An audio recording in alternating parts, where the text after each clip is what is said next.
ဘုရားဘာသာဝင်သူတော်စင်တွေငယ်စဉ်တောင်ကြီးကလေးဘဝကနေစပြီးတော့ဣတိပိသောဘဂဝါအရဟံစတဲ့ဣတိပိသောဆိုတာကိုနှုတ်တဲ့မိဘများချပေးထားလို့ရရှိပြီးတော့နေကြတယ်ငယ်စဉ်ကရထားတဲ့ပါဠိကိုတချို့လည်းအဓိပ္ပာယ်သိကြတယ်တချို့လည်းအဓိပ္ပာယ်မသိဘူးသိသူနဲ့မသိသူနိုင်ရှင်ပြီးတော့ကြည့်မယ်ဆိုရင်မသိတဲ့လူကပိုများလောက်ဆရာရှိတယ်ငယ်ငယ်တော့ရထားတဲ့စာကိုရွတ်ယုံမဲ့ရွတ်ပြီးတော့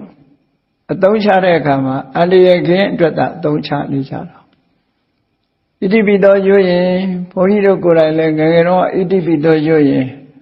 တစေတရေပြေးတယ်ဆိုပြီးတော့ကြောက်တဲ့အခါတိုင်းရွတ်မိနေတတ်တယ်ပေါ့နော်ဒီလိုကြောက်လို့အကြောက်ပြေအောင်လုပ်တဲ့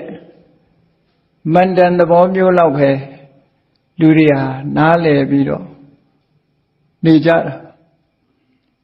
ဒီဣတိပိသောဘဂဝါဆိုတဲ့ဒီစကားလုံးကစလာတဲ့မြတ်စွာဘုရားရဲ့ဂုဏ်တော်တွေ9မျိုးတခါတခါလဲ10မျိုးလို့ခွဲခြားဖွင့်တာရှိတယ်ပေါ့အဓိကကတော့9မျိုးလို့ယူတာပို့ပြီးတော့အဆင်ပြေပါတယ်ဝိသုဒ္ဓိမဲ့မှာတော့9မျိုးတနည်း10မျိုးဆိုပြီးဖွင့်ထားတာရှိတယ်ပေါ့ဒါကတော့သင်လျော်တဲ့နည်းအနေနဲ့ဖွင့်ပြတာပါ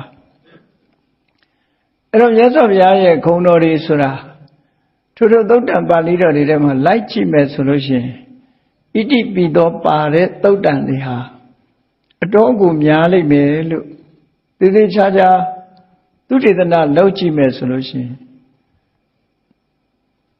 ဆိုပါစို့အင်္ဂုတ္တရနိကေမှာ